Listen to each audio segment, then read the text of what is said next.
नोंथांमोना मोनसे आरामगोनां आरो जेंना गैयै दावबायनायनि मोनदांथिखौ नागिरदों नामा? शक्ति यात्रानि अनगा आरो जेबो गैया। शक्ति यात्रानि गोदान बास सिबिथायखौ नोंथांमोना दिनैनिफ्रायनो लानो हासिगोन।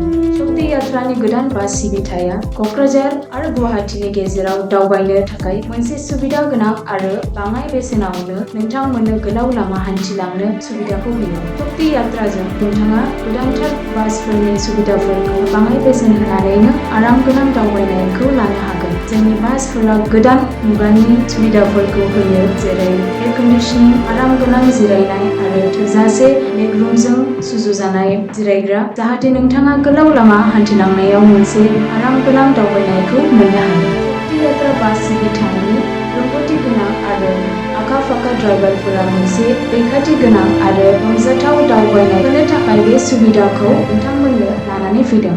शक्ति यात्रा बास सिबिथाया नोंथांनि टिकेट बुकिं खालामनो गोरलै आरो जेंना गैयै खालामदों। नोंथाङा टिकेट बुकिंनि थाखाय प्रगति भवननि साखाथिनि टिकेट काउन्टारनिफ्राय अफलाइन आरो www.redbus.in वेबसाइटनि गेजेरजों अनलाइनबो बुक खालामनो हागोन। बिदिब्ला मानो नेथ'नो? शक्ति यात्रानि आरामगोनां आरो जेंना गैयै दावबायनायनि मोनदांथिखौ लाफैनो दिनैनो नोंथांनि टिकेटखौ बुक खालामदो।